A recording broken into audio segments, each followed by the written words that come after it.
Hello, veterinary friends. Welcome to the Veterinary Life Coach Podcast. Today, I have a wonderful return guest for you. His name is Doug Lynam. Doug's an author, speaker, and a coach who helps clients align money with their deepest values and purpose.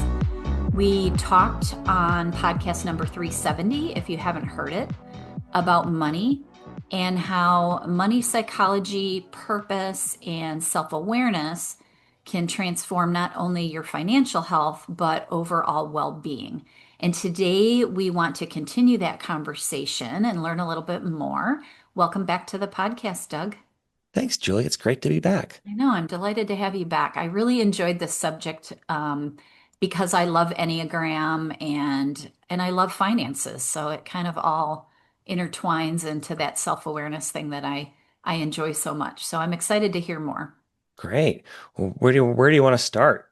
Well, I'll just mention the last time we talked a little bit, well, quite a bit, about your book called Taming Your Money Monster. hmm And I don't want to simplify it in the wrong way, but it's about aligning your Enneagram type with the way you handle your finances. Correct? Is Exactly. that a pretty good Yep. estimate of what it's about? hmm So I just kind of want to learn more about that. We talked a little bit about my Enneagram type, which I told you was a 7 wing 8, hmm and how I might handle money, and some of that was I think gluttony and also kind of like being generous and overdoing and overspending.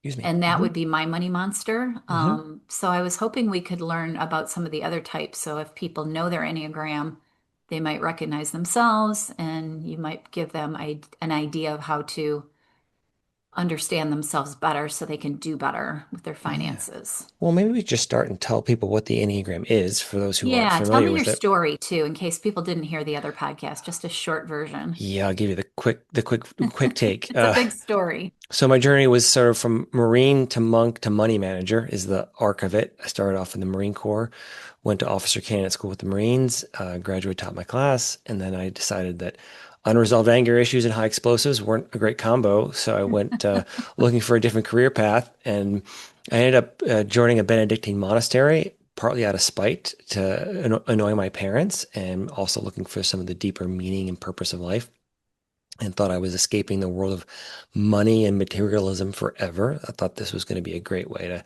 get out of that rat trap. But our community went bankrupt a few years after I arrived because we all hated dealing with money and we took the vow of poverty just a little too seriously. A little too far. Yeah. And fast forward, I became, for whatever ironic twist of fate, I was the one who had to pull our community through those financial challenges and learned all about money management. And then when our community was sort of dying out, I left to become a professional money manager. That's a whole story. My first book is called From Monk to Money Manager, a former monk's financial guide to becoming a little bit wealthy and why that's okay.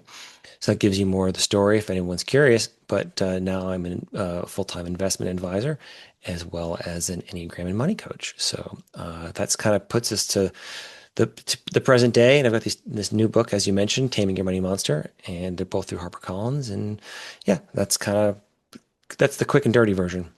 Yeah, and we all need to manage our money better, I think. I don't care how much money you have and how good you are at it, you can always get better.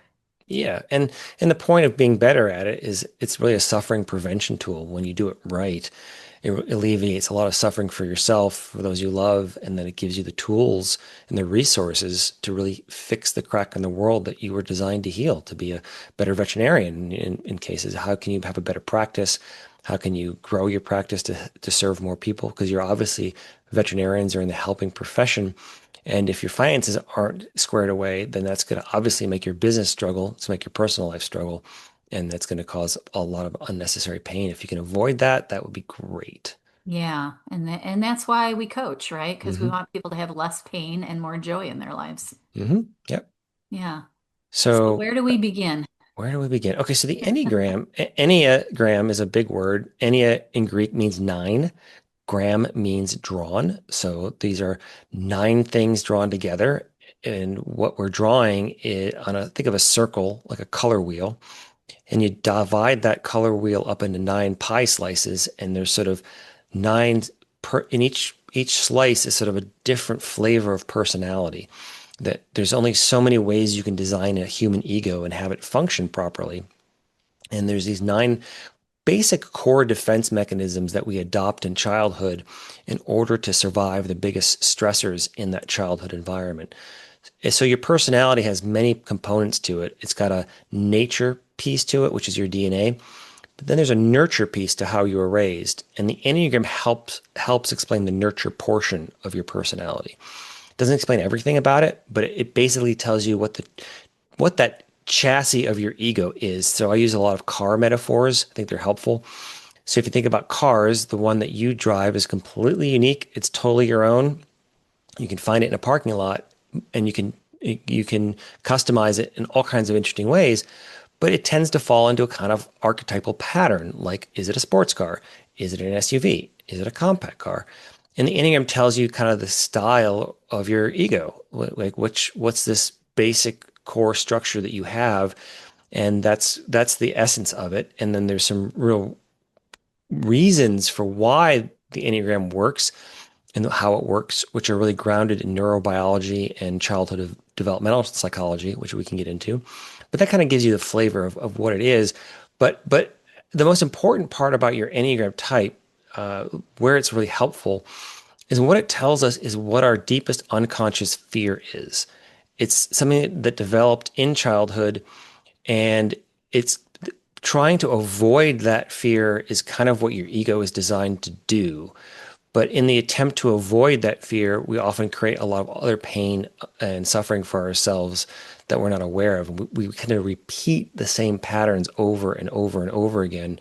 And the Enneagram shows us what those blind spots are, what those patterns are that are causing suffering for ourselves, and then also how they're causing maybe patterns in our financial life. What money is trying to put, what wounds our money avoidance or attachment is trying to assuage or overcome. Yeah, how we're trying to use money to avoid that fear or Hmm. Yep. fix what went wrong in our childhood. Exactly right. Okay, that makes total sense. Yeah, and if you're not familiar with Enneagram, there's a lot of places to read up on it, but your book probably explains it in more detail, and you'll tell us more about it as you go Yeah, through each type. we can only kind of touch the surface of it here in a Yeah, it's show, a but big subject because I've studied it a good bit and I still get myself confused when I'm diving into it. yeah, me too. Actually, I'm always learning something new. Right. It's a rabbit hole. It has no end to it. So Mhm. there's because the human personality is infinitely complicated. Mhm. Yeah. But what I like about Enneagram, and I think, I mean, you can confirm this or deny it. I think the basic premise of it is that once you figure out where your wounds are and your fear is and what type you are, that you can work towards getting better rather Mhm. than getting worse. It's kind Exactly. of a built-in self-improvement Mhm. system, the way I understand it.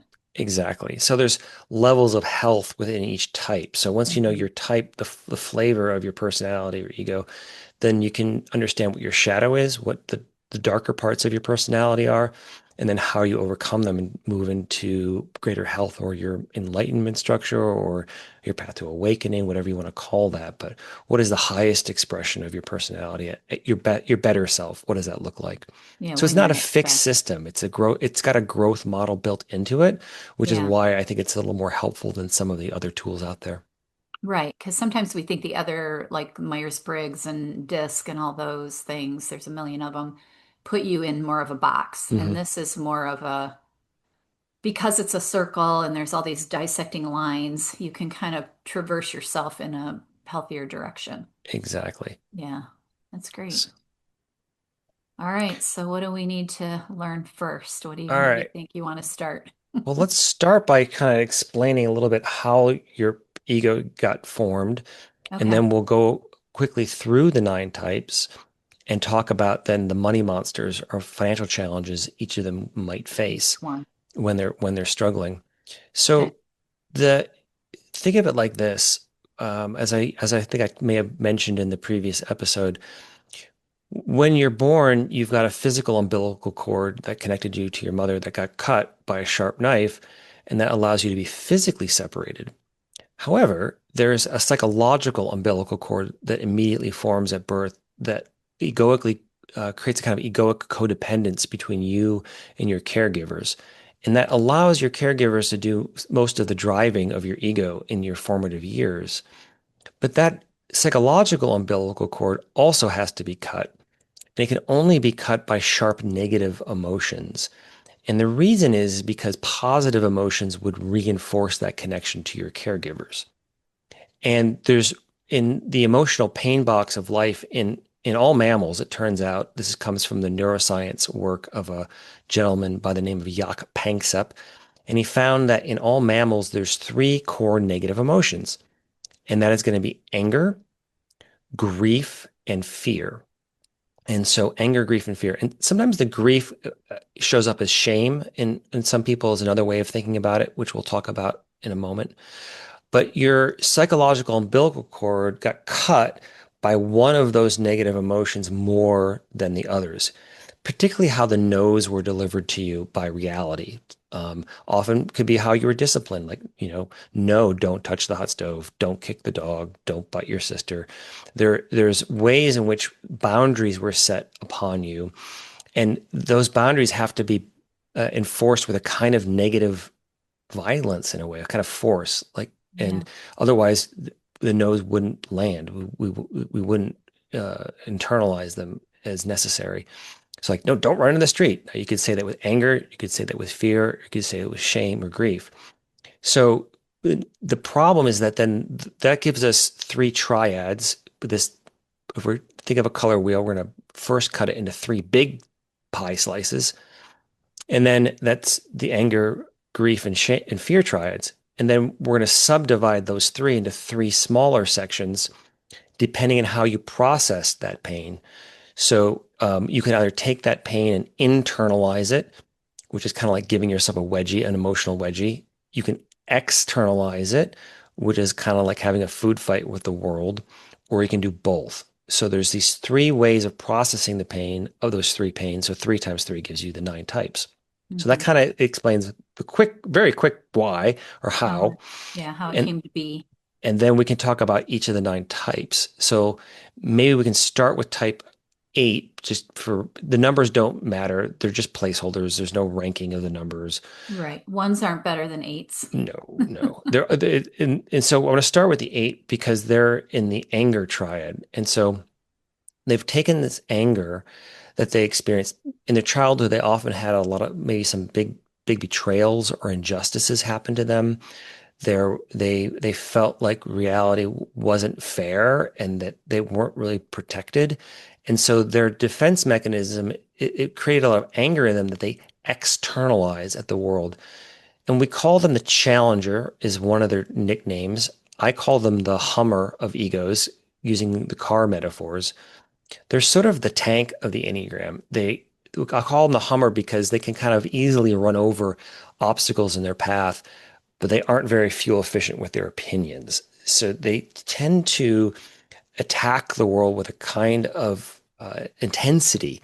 They have this real high levels of energy.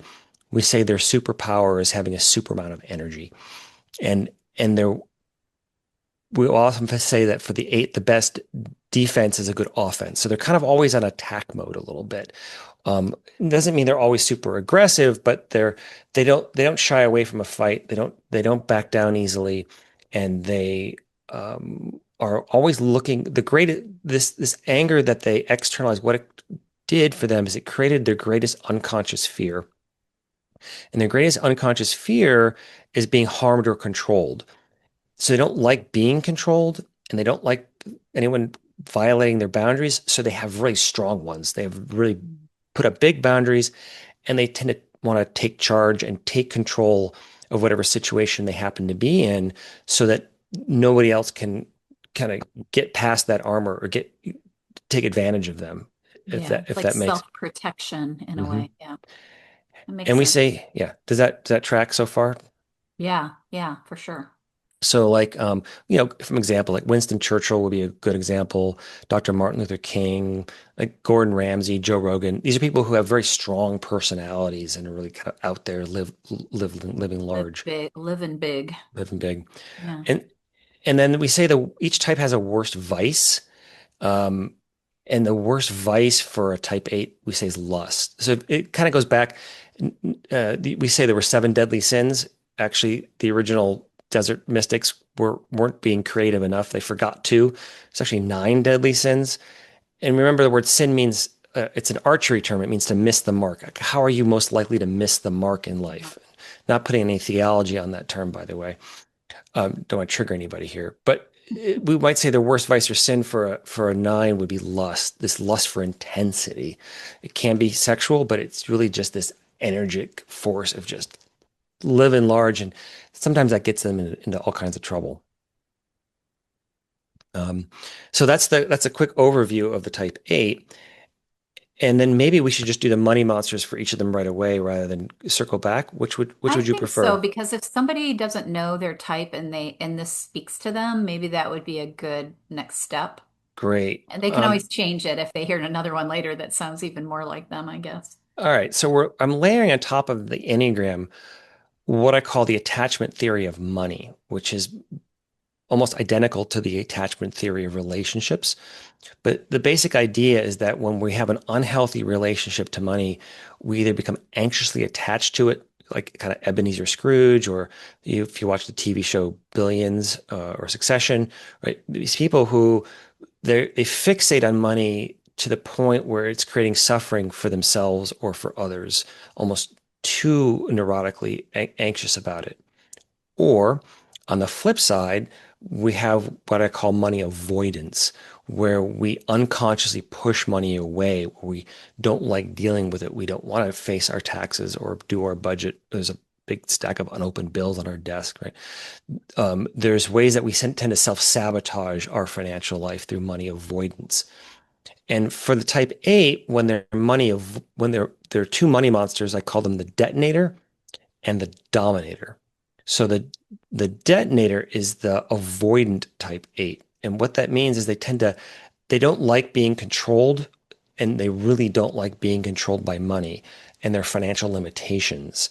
So they tend to detonate prudent financial boundaries that would otherwise be good for them. So they might be out at a restaurant and they want to pick up the check because they want to show everybody who's the boss, and they want to live large. And then now they're racking up credit card debt they can't afford to take on.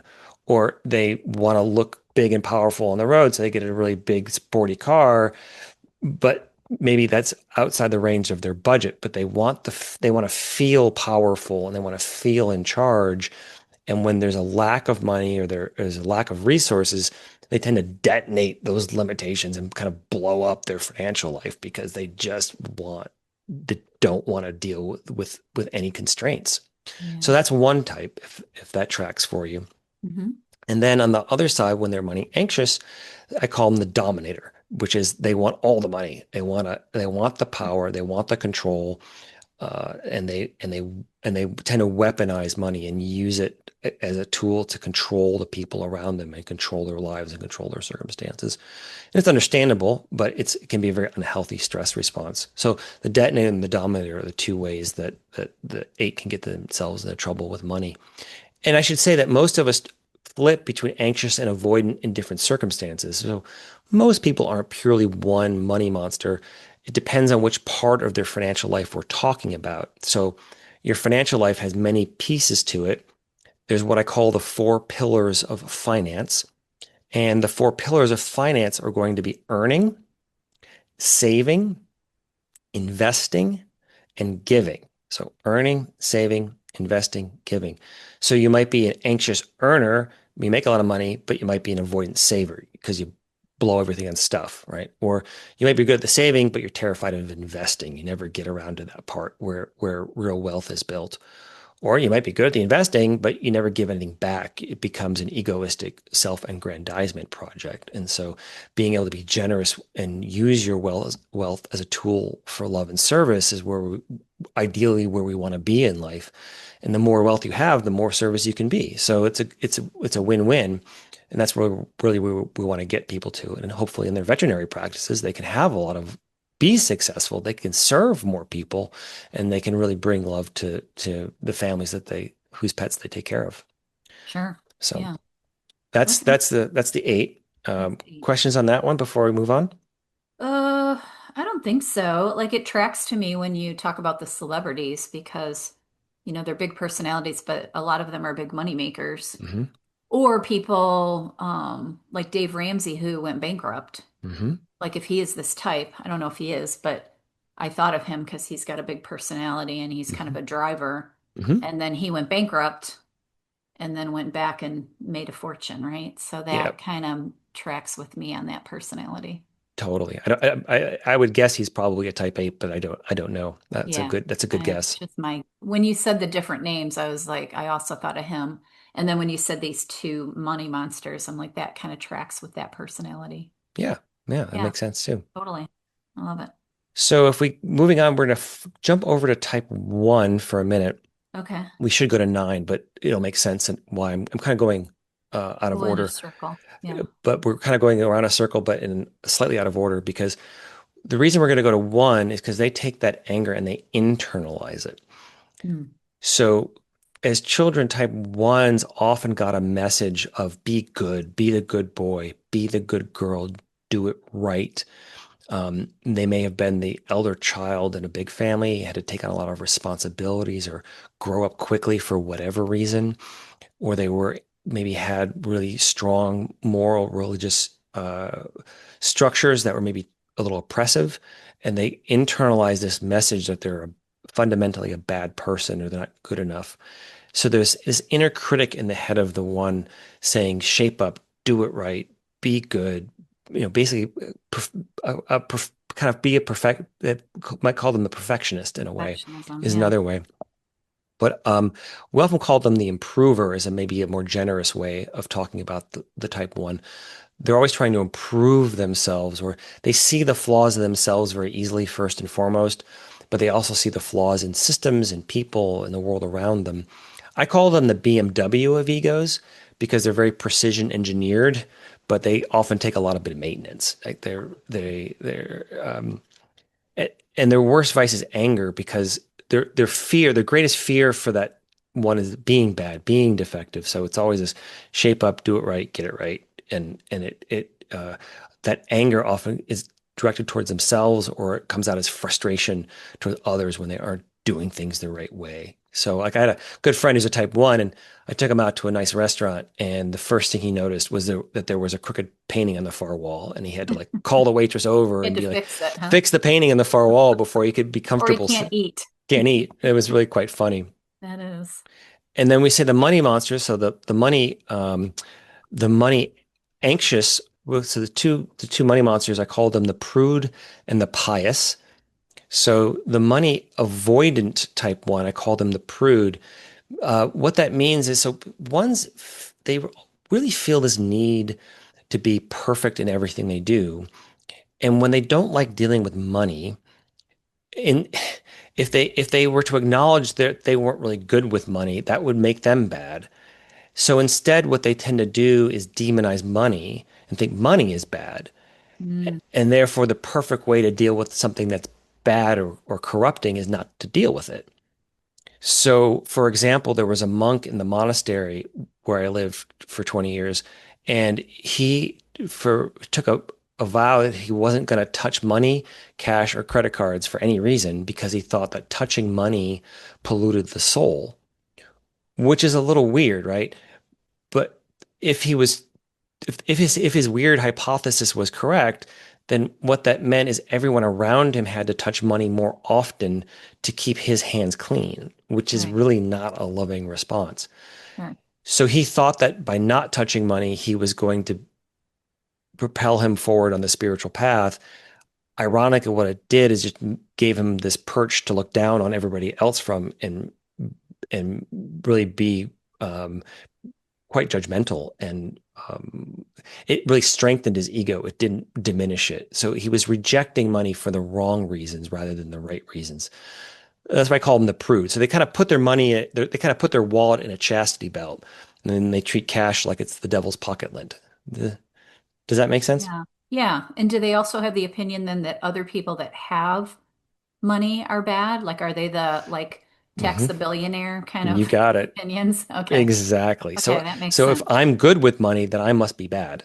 Right, exactly. Yeah, if you're good at managing money, you're bad. Okay, Mhm. that makes sense. And then the flip side of that, when they're money anxious, I call them the pious, meaning because money, if they think money is good and they're good at dealing with money, then they become kind of the ultimate bean counters, and their budget is sort of tightly crafted to the point where there's no real room for spontaneity or creativity or freedom. So a spontaneous date night is like, well, that's not in the budget, right? And it's Yeah, like they lock it down. they lock it down, and then they tend to judge anybody who isn't good with money as being morally inferior. So then poor people are bad and evil and all those things. So Huh. Yeah, that's fascinating because the same personality or the same Enneagram type doesn't like people that have a lot of money or people that don't have a lot of money. hmm hmm That's fascinating. Interesting.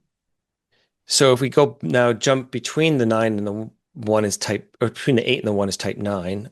So we're coming back to nine because the reason is they have both an internal, they've taken this anger and they both internalized it and externalized it. So they're kind of caught between the eight and the one. And we call them the peacemaker. And the reason is because, or I call them the RV of egos. And what happened for a nine is they often had a childhood where, they were children and they really couldn't get their own needs met very easily. But for whatever reason, their caregivers weren't maybe getting all their needs met either. So, for example, I had a friend who's a type nine. He was the eldest son, but then he had a younger brother who was severely developmentally disabled and had a very Mm, high needs child that kind of sucked the attention and the resources of the family, understandably, towards the right. younger brother. And so a lot of his needs sometimes he kind of got neglected a little bit.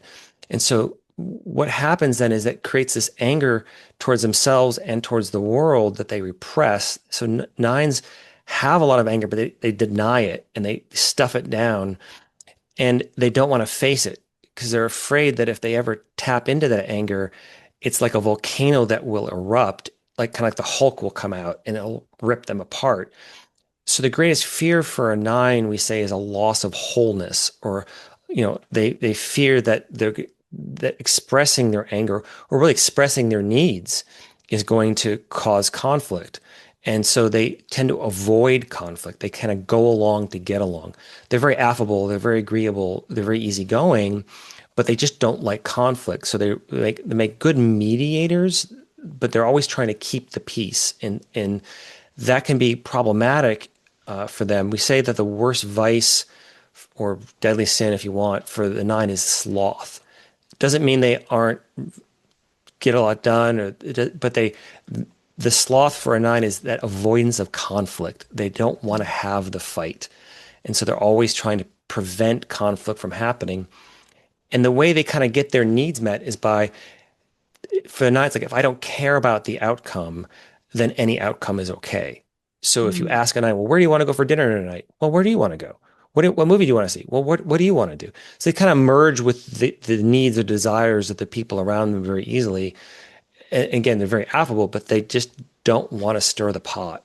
And so we call them the peacemaker, and it's not always a good thing that peace can sometimes come at the price of their own needs.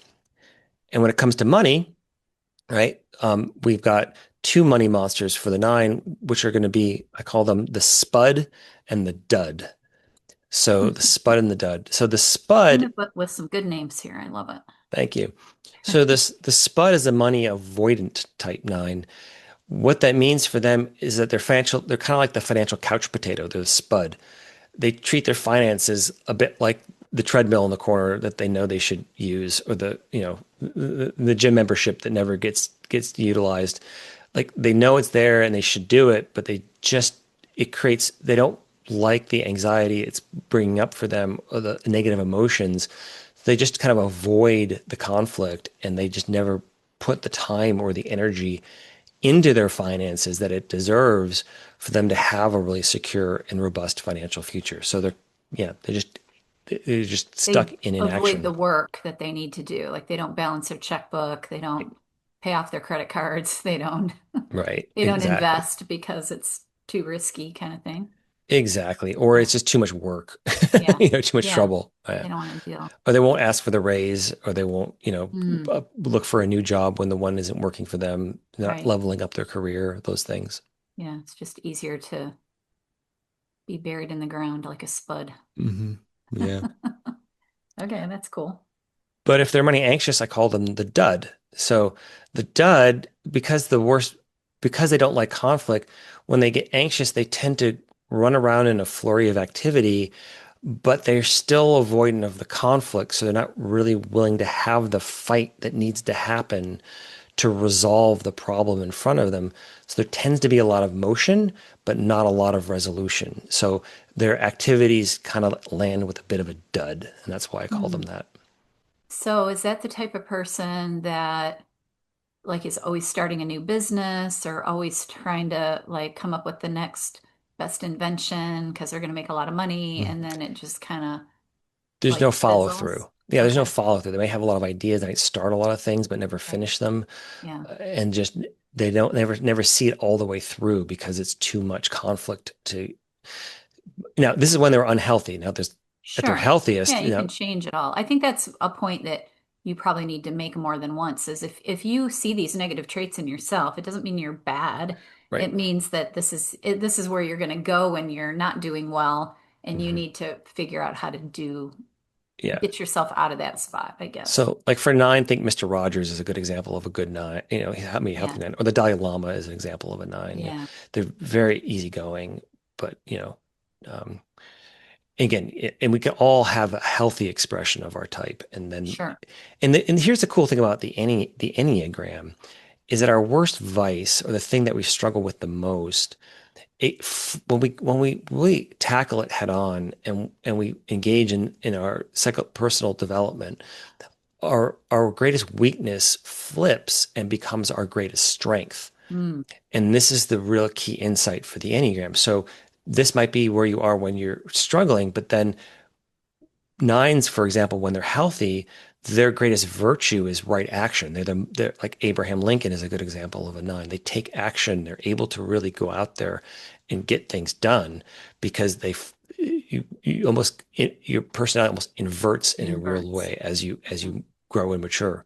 So, so type ones, for example, they're the most serene when they're healthy, or eights, are the most merciful and kind when they're healthy. So it doesn't mean you're stuck in this pattern. There is a way forward towards that greater health, which we're trying to get people to money Yeah. mastery. And when you're learning this about yourself, it's all for the good. Hmm. So you can know, okay, I have a tendency, like when on the last podcast you talked about the sevens, which I think I am, Hmm. are what was it? It was greed, I think, was one of our money monsters. Hmm. And just knowing that you have that tendency is like, oh, or like overspending and Hmm. over, performing and over it's a good to know that about yourself so you can work on it if you're in money trouble. If you haven't already Exactly. worked on it, I guess. Exactly. Yeah, love that. Okay, good. Spud in the dud. I'm writing some of this down so I don't forget it. Yeah. And I've got ego maps for each of the nine types. If you want to see your ego map, you can go to my website, douglynam.com, DOUGLYNAM.com. And there's free ego maps you can download, and you can see your type really clearly and see all this mapped out for you. Yeah, love that. Okay, is there more about the nine? That's about it for the not. Well, that's the 8, 9, and 1. We got to the anger triad. So those are the anger types. Those are the three angers. Yep. Okay, got it. And then I guess we would move on to the grief types if you're ready for that. Sure. So we'll kind of go a little quicker here since you see the pattern. It's the same pattern, just repeated with a different wound. Right. So for type two, we say that their sacred wound is grief or shame. It's sort of which they have externalized. What that means is they have this grief about how they think people perceive them, Mhm. which is another word for shame, right? So Right, but right. it's actually the grief circuitry and that's being triggered. And so what that does is it creates their greatest fear that they're fundamentally unlovable, which So type two, we call them the helper. I call them the ambulance of egos, which means they're always kind of running around helping people, trying to get people to like them and to love them for all their kindness and their service. But they're keeping score in their head. Like they're playing a game of give to get. Like I'm gonna flatter you and tell you like, oh, what a nice dress you're wearing today. So hopefully you'll turn around and say something complimentary about me. Or I'm gonna give you some help, with your business, and hopefully you're gonna turn around and help me. They're stuck in kind of a conditional. Their love is when they're unhealthy, their love can be very conditional. It's like it, they want a reciprocity from it. And if they don't get that, it causes all kinds of problems for the type two. Because we say their worst vice is a sort of pride. They take pride in what a helpful, kind, loving, giving, generous person they are. But it's a way of kind of inflating their ego in an unhealthy way. So there's an old adage, it's better to teach a person to fish than to give them a fish every day. A lot of times twos, they would rather give a person a fish every single day with a note that says, you're amazing, and a side of tartar sauce, because they kind of want to keep that codependency. They like the gratitude coming back to them all the time. And that's Mm. their They ego want to trap. make people almost beholden to them, Exactly. Because they want to know that they're like loved and they're feedback. needed and Yeah, so valued. they're looking for that love coming back to them. Yeah. Okay. So, and again, so type two is like, Mother Teresa, Dolly Parton, Maya Angelou, Princess Diana are sort of different examples of type twos, very loving, giving, and generous, but sometimes when they can be unhealthy, it can be problematic. Hmm. So, when you're the money monsters, then when they're money anxious, I call them, we've got the bleeder and the bonder, the two money monsters. So the bleeder is the money avoidant, and the bonder is the money anxious. So the bleeder is the type two who is sort of like a hemophiliac with a paper cut fetish. They're always giving of their time, of their talent, of their treasure. It's bleeding out all over the place because they're so busy taking care of everyone else, they never really get around to taking care of themselves. Hmm. And that can really lead to financial difficulties over time. But when they're money anxious, I call them the bonder. And that's kind of like the person who's giving the fish every day. They want money, they're anxious about it, and they're grabbing it, but they're using it to create codependency in other people so that they're kind of creating an indentured servitude and bonding people to them by the money that they're doling out, the way they give it to their kids or they give it to, the help they give to their friends. It's like, oh, I've got the power and now you're going to be beholden to me. And that can be a trap. That can be a trap for the two. Right. Yeah, that makes sense. And the bleeder would just basically be the one that gives so much expecting to get something in return, but then damages their own financial life. Yep. They're like living in a tent and they're Hmm. giving their money to charity all the Yep. time. Yep. Yeah, that makes sense. I've seen people like that. Hmm. Yeah. And Okay. then if you're ready, we'll jump over to the four. Mm-hmm. Now, type four, they've taken that grief and they've internalized it. So they feel grief about how they perceive themselves, which you might say is kind of shame again. And what that does is it creates their greatest fear is that they don't have a unique identity or place in the world. So they feel like they're not unique. So, which is why we call them the individualist.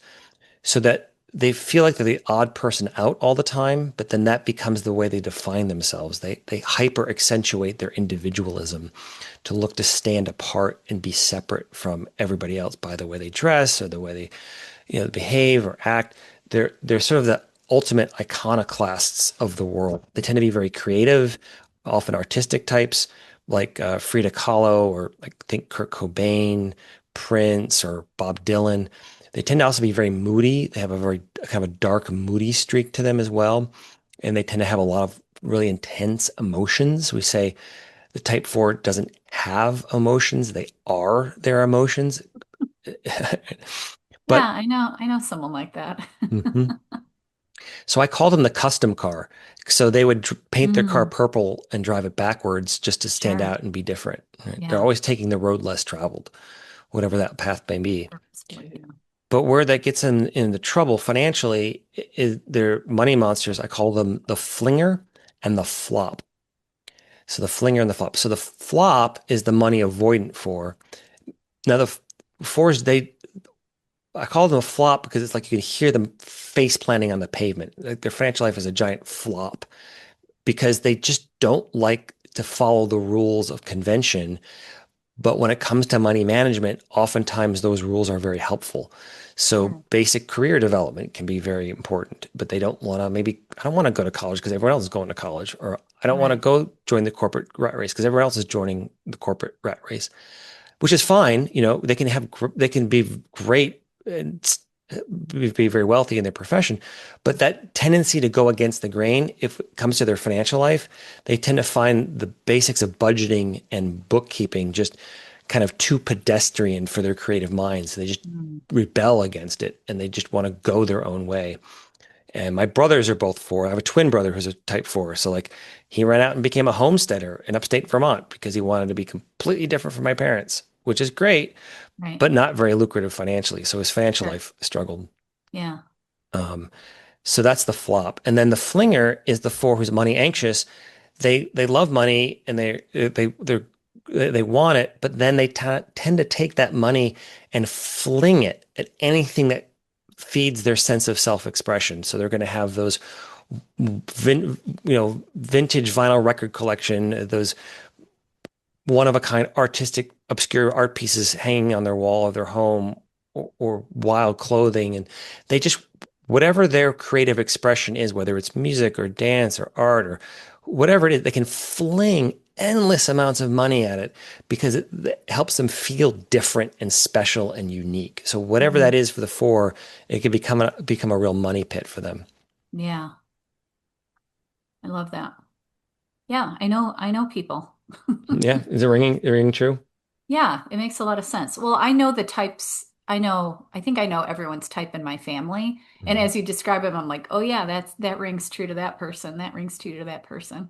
Yeah, Yeah. really helpful. It's helpful to Mhm. understand your family members and your teams at work. So if you're a Yes. veterinarian, like to know who on your team is which personality type, so you know kind of what's driving them and how you can where they're going to fit in best on the team and Right. what their strengths and weaknesses are and how to keep them happy so that they really feel like they're living their highest purpose. Right. Yeah. And I guess this is a question I think I know the answer to, but I'm going to ask it because other people might be thinking it. If you know other people in these types, but they don't know it, Hmm. like, how would you approach that? I mean, I had people that worked for me and I just wanted to wring their neck about the way they handled their money Hmm. because, people that were in low income jobs were just throwing their money all over the place and not saving a dime. And it was driving me crazy. But how do you help them, or can you? Or do you just hand them a copy of your book and say, read this? That might be the best. It's very hard. It's really tricky when you know someone's type and they don't know it because not everyone's open to learning about this stuff. Sure. Well, and this is a hard thing to accept because a lot of it sounds negative. Hmm. When I first started reading through Enneagram, I'm like, oh, that's not me. I'm not that. But then when you really study it, you're like, well, yeah, that absolutely is me. Yeah, And the way that I develop is by following, making myself better and going in a different direction than where you would normally stay in your trauma. And exactly. so, yeah, so I think that it's sometimes hard to introduce this to someone because it feels tough to accept that about yourself. Like my son is a four, and when you describe him, I'm like, perfect. He's Hmm. an individual, he's moody, he's an awesome, intelligent human being. And when you get to know him, you're like, man, this guy is really interesting. But that's when you say moody, like that's not a very endearing quality, right? And so not everybody wants to hear that about themselves. Right. It's hard, and some Mhm. problems are not yours to carry. Right. Right. But I'm just saying, if you're learning this for you, Hmm. it sometimes is a little difficult to hear, to accept. Yeah, But it's a bit what I'm saying is once you understand it, that's the key to getting better and doing better. Instead of flinging your money, if you're a four, you can change that. exactly right. And so that's the hard part about the Enneagram is when you first learn your type, it's a kind of like sitting on a cactus. Like, really, is this me? It's Is hard to this accept. Yeah, it is. Yeah, and if the alternative is to deny it and then keep repeating the same patterns over and over again. right. So, And and as staying in we your pain. staying in your pain, Yeah.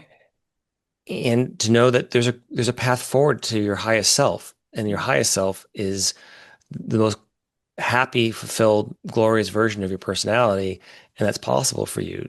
And then Right. when you understand these things, it's like, oh, I can now take the right action steps to be able to be my best self, my highest self. Right. Yeah. In spite of your fears. Hmm. Yeah, I love that. Okay. Yeah, these are all making sense to me. So there's one more grief one. Yeah, we got one more. We got, oh, sorry. We got to get in the You want middle. to say So more on force? I think we'll probably move on from there. Okay. So then in between two and the four, we've got type three. That's my type. We call them the achiever. They have both of the internalized and externalized grief or shame. So we tend to feel ashamed about how we perceive ourselves, but then we often then also feel ashamed about how we think other people perceive us. Mm. So we're stuck in that So you're not stereo. really stuck. Yeah. Uh-huh. And what that does is it creates our greatest unconscious fear that we're fundamentally worthless, that we don't have any value in the world. Yeah. So we overcompensate for that by becoming what we call the achiever, or I call us the race car of egos. We're always racing towards the finish line for some goal that we can achieve, because if we achieve big things, then we think that that's going to validate or our sense of will validate us and overcome that sense of worthlessness. So, for example, if I run a marathon and I come in first place, or even just finish a marathon, you kind of have to applaud me, right? Right. If I start a company or I write a book or I do a great TED talk, I'm get the we're sort of addicted to the applause of other people. We want to get the gold star, get the A+ from the teacher, whatever the society or values of the people around us happen to be, we're going to try to exemplify those and achieve those and live those highest, uh, be successful essentially, so that we don't feel this unrelenting sense of worthlessness all the time. But Yeah. the problem with that is we say the worst vice for a three is deceit. And what that means is we're expert mask changers. We're going to put on whatever mask the people Someone around wants to us see. want to see so that they'll like us. But then our authentic self kind of gets left in the dust. And that's a real problem for the three. Yeah. And then the money monsters, I call them the barrier and the blinger. So the money avoidant type three is the barrier, meaning we tend to bury our heads in the sand and don't want to look at our financial struggles because of all the shame it's bringing up. So we don't want to look at the credit card debt. We don't want to look at the low income. We don't want to look at the problem. So we just bury it and avoid it and don't deal with it until the problems get catastrophic and life forces us to. So that's a real problem, can be a problem for the three. Or more common often is also what I call the blinger. So because we have the sense of worthlessness, we often will try to get status by buying status symbols. So Mm. have the fancy car, the nice watch, the big house, like have all the things and the toys so that we can feel good about ourselves and feel valuable by having valuable things surrounding us by the image that we're projecting to the world. But it can be a bit like a Hollywood set where it's gorgeous on the outside, but all paint and plywood on the inside. Yeah. So like those people that have cars that they can't afford, Hmm. everything on credit. They're Hmm. always trying to keep up with the Joneses, Yeah, and underneath they're just drowning in debt. And exactly right. okay. Yeah, that makes total sense. Because they feel worthless, and if they have things that are worthy, Hmm. the things, they feel like that helps them externally. Yep. Yeah, I love that. Okay, cool. So since you're this type three, let me ask you, did you, before you knew all this, was this you? And how did you overcome those Yeah. vices, Well, I was very much a barrier, very of money avoidant in my life. That's why I joined a That's why you monastery, went to the monastery. Yeah. right? But Yeah. then life And hit. the army, right? Or Hmm. what were you in the army? Yeah. Marines. Yeah. Yeah. So you went there to avoid money too, right? Exactly right. Yeah. Okay. So how I overcame, you have to probably maybe that I would say that's another episode if you want to hear the whole story. That's a Okay, well, we don't have to get too personal, but it just is interesting to me because it makes total sense is, Mhm. and now that's what you do, which Mhm. is a total reversal, right? Of avoidance. Right. So we can all grow and we can learn and we can these Sure. things they aren't fixed. You Right. can always overcome this stuff and there's a Yeah. real path for your type of what you need to practice in order to overcome these problems.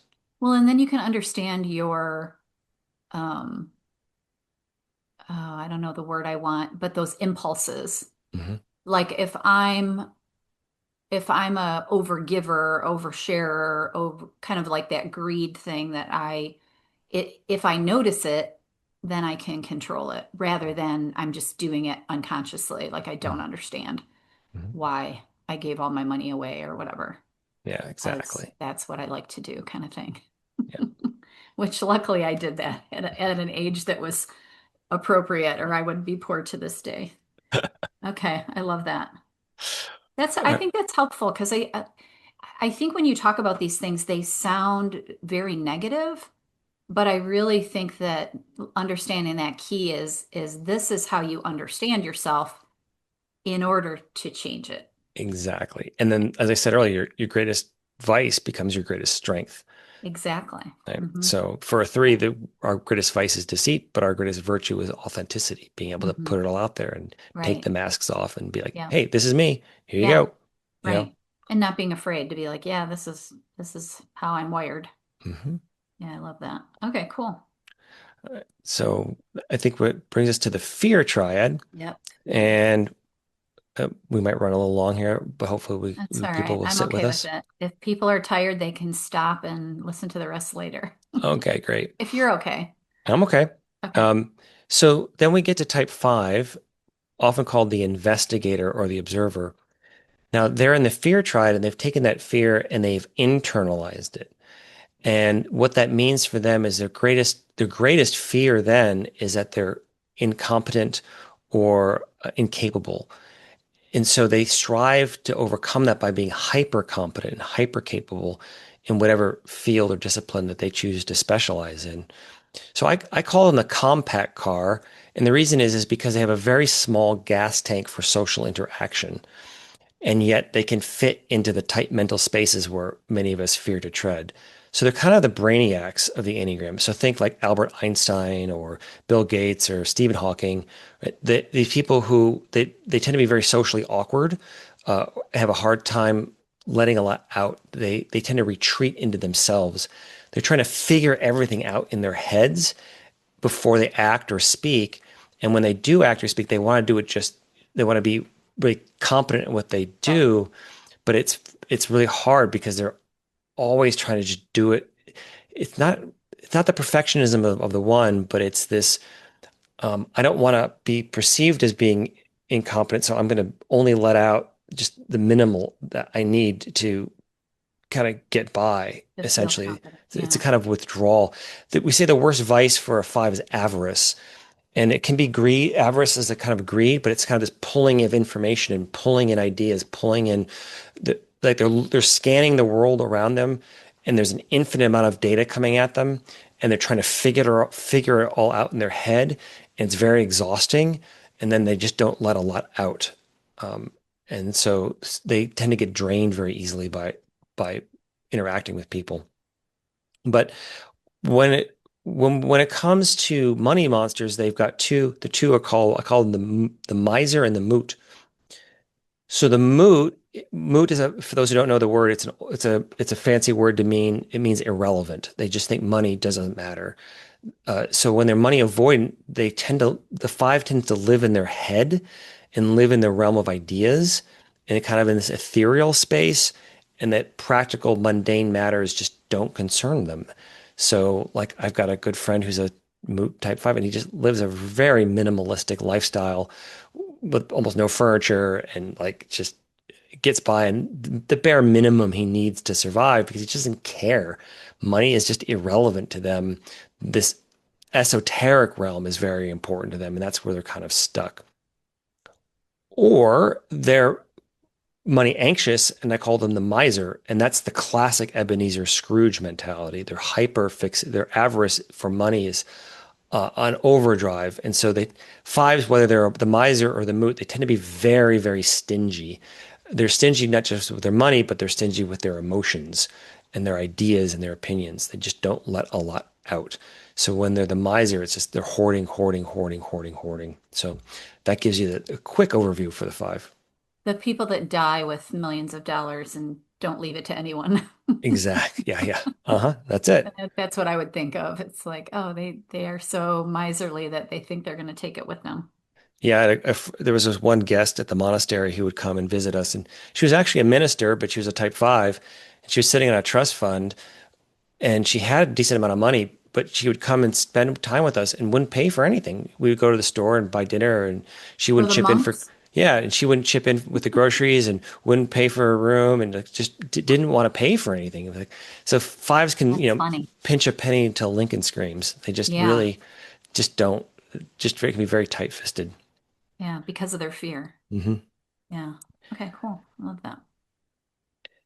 And then if you're ready, we'll jump over to the seven, which we covered in the last episode quite a Yep. bit. That was me. That's you, so we can put you on a skewer and roast you a little bit. Hey, go for it. All right.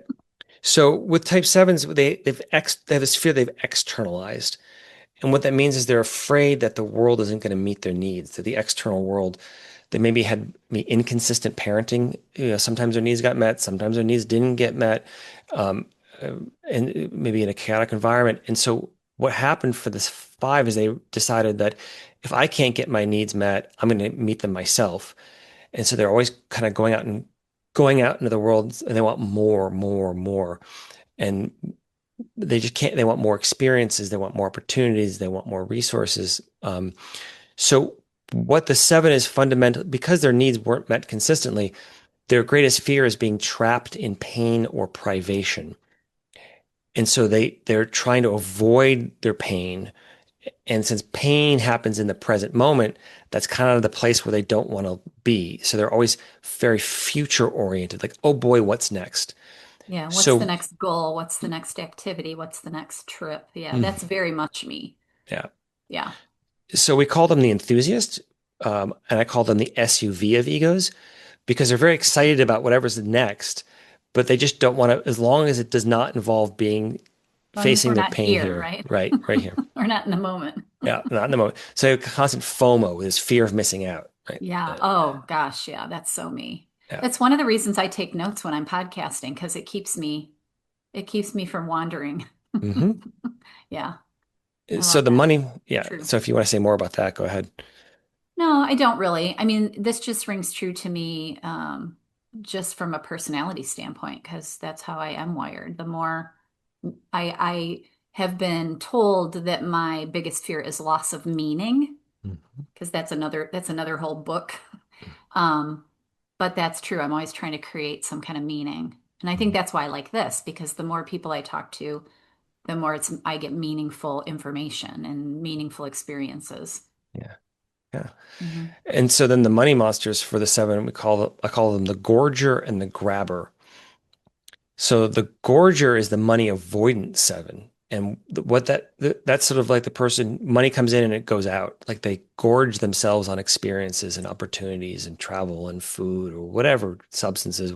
They Right. think the prodigal son is a good metaphor for the avoidance seven. The prodigal son gets a big inheritance. He goes out in the wilderness, blows it all in parties, and Yeah. then comes back kind of debauched.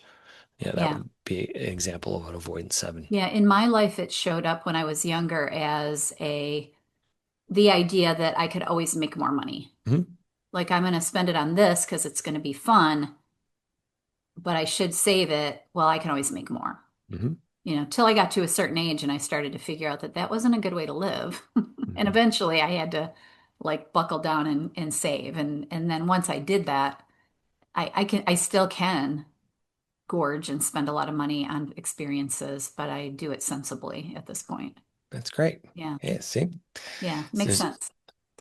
but when you're money anxious, I call them the grabber. So they want to grab all the money and they want to get it. And they think if I just get enough of it, then that will prevent me from ever being in pain or privation. Like money becomes the tool to protect themselves from a sense of lack.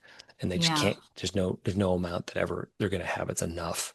Right. Yeah. Yeah. I don't, that's not me, but I do think that I know people like that, Mhm. that like no matter how much they have, they want more. Yeah. And because they're trying to avoid being poor or not having enough experiences or whatever it is. Yeah. Yeah. Okay, cool. I love it. So then just to round it out, last but not least, we got type 6. So they're um, called type 6 is they've got both this internalized and externalized fear. So for sixes, they often had some real bad betrayals in their childhood where they weren't able to protect themselves. So they're afraid of their own competency, like the five, to be able to manage life. But then they don't, because the people who were supposed to protect them didn't, they're mistrustful of authority. They're mistrustful of the outside world to protect them as well. So they're kind of stuck in this stereophonic fear. We say the worst vice for a six is cowardice. Doesn't mean they aren't physically brave. They might jump into a bar fight to help a friend out, but they have a hard time making decisions for themselves.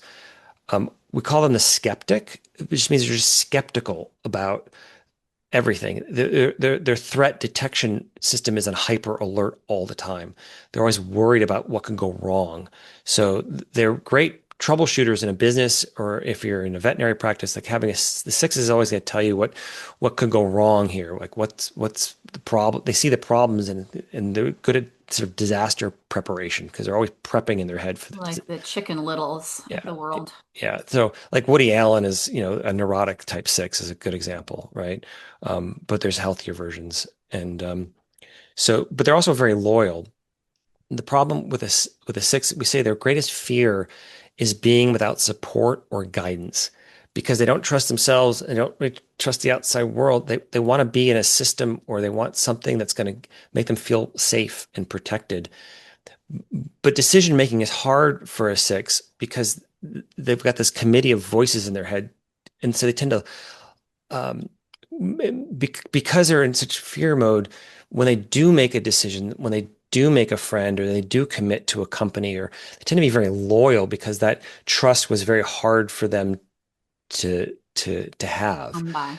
It came by very hard fought, so they tend to stick with it once they do develop it. So they often call them the loyalists for that reason.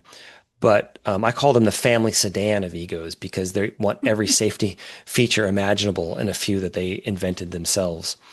But when they get into trouble with money, then they can be either it's a little complicated with the six. When they're money avoidant, I call them the paralyzed. So they're paralyzed by indecision. It's like the deer in the headlights. They don't know which way to go. They're always asking friends, asking family, asking for opinions, but they don't know who to trust, and they're not trusting themselves, and they just kind of get stuck in this indecision. So And are these then, the people that make a good living but don't know what to do with it or like investing and so Mhm. they just like sit on a savings account Yeah, they and just might hope for the best because it's too risky to do anything else? exactly right, Yeah, and they're makes sense. terrified of the stock market, and Right. then their Because it's financial life risky. suffers. Yeah, Yeah. they don't want to take any risks. Yeah.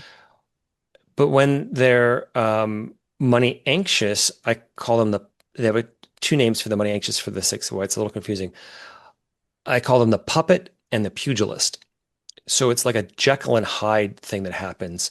When they're money anxious, I call them the puppet, meaning they're sort of like puppets to conventionality. They just want to play it safe and they want to do kind of the conventional way, which can Everyone else is lead, doing. right?